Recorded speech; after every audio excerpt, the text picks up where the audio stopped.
کتنے لوگ تھے جو ہمارے ساتھ چلتے ہوتے تھے؟ آپ ذرا اپنے ذہن پہ زور دیں۔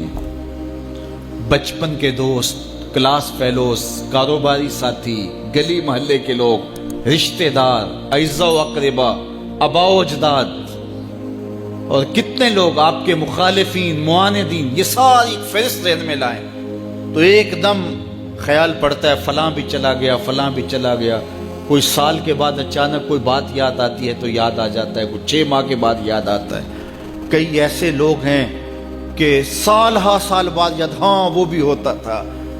مٹی کا رزق بن گئے، قصہ پارینہ بن گئے۔ کہانی تو اتنی سی ہے نا، جو اکڑ اکڑ کے چلتے تھے آج وہ مٹی کا رزق بن گئے ہیں۔ جو اپنے بدن پہ چٹکی مٹی بھی نہیں پڑنے دیتے تھے آج ان کے کفن بھی تار تار ہو گئے۔ حضرت غوث اعظم فرماتے ہیں قبرستانوں میں جا کے دیکھو کیسے کیسے حسینوں کی مٹی خراب ہو رہی ہے۔ اللہ اکبر، بدن خاک میں مل گئے، ہڈیاں چور چور ہو گئی، ریزہ ریزہ ہو گئی، قبروں کے نشان بھی مٹ گئے، کتبے بھی ٹوٹ گئے، مٹ گیا مشتاق دل سے رنگ یاد رفتگاں، پھول مہنگے ہو گئے، قبریں پرانی ہو گئی۔ کون کسی کو یاد کرتا ہے؟ اور اسی طرح ہم مل کے مٹی کا رزق بننے والے ہیں، لیکن کوئی ایسا کام چھوڑ جائیں گے، اپنے رب سے جڑ جائیں گے، اپنے رب کے بندوں سے جڑ جائیں گے، رسول کریم کے دامن کو تھام لیں گے تو پھر موت بھی مرنے نہیں دے گی۔ پھر سرخرو اور سر بلند ہوں گے، پھر عزتوں کے تاج سروں پہ رکھے جائیں گے، وقار کی مسند پہ بٹھائے جائیں گے۔ فقیر نام تنا دا باؤ، قبر جنہ دی جیوے ہو۔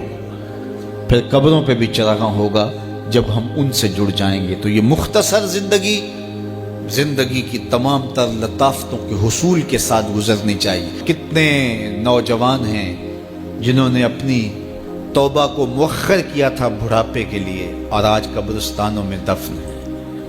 آپ جا کے قبرستانوں میں دیکھیں، وہ سوچتے تھے کہ ابھی تو جوانی ہے، جوانی سے لطف اندوز ہو لیں، بڑھاپے میں توبہ کر لیں گے، لیکن بڑھاپا نہیں آیا، موت آ گئی۔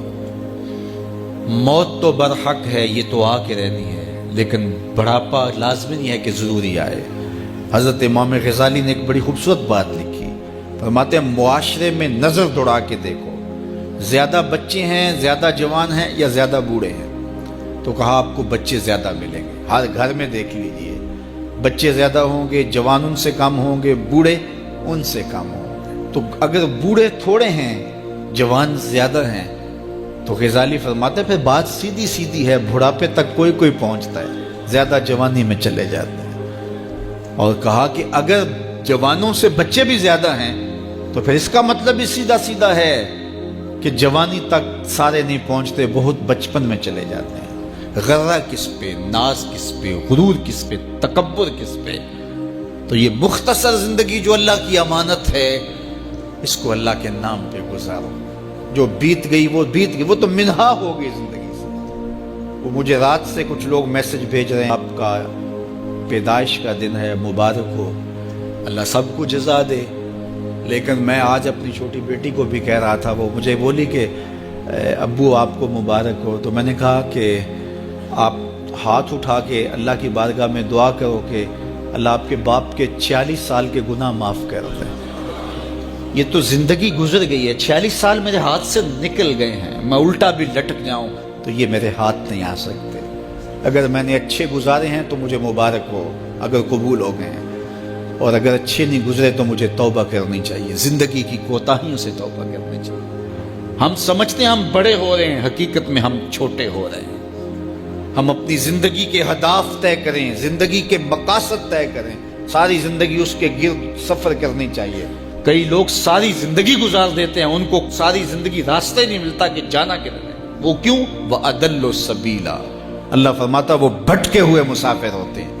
اللہ سے راستہ مانگو، آہستہ چلو، لیکن منزل کا تعین کر کے بڑھو، بڑھتے رہو، منزل تمہارا استقبال کرے گی۔ آج مشکل ہے تو کل آسانیاں ہوں گی۔ تو یہ زندگی تیزی کے ساتھ کٹ رہی ہے، لمحہ لمحہ میں اور آپ موت کے قریب ہو رہے ہیں۔ قبل اس سے کہ وہ وقت آئے کوئی حجت باقی نہ رہے، مجھے اور آپ کو اپنی آخرت کی تیاری کی کوشش کرنی چاہیے۔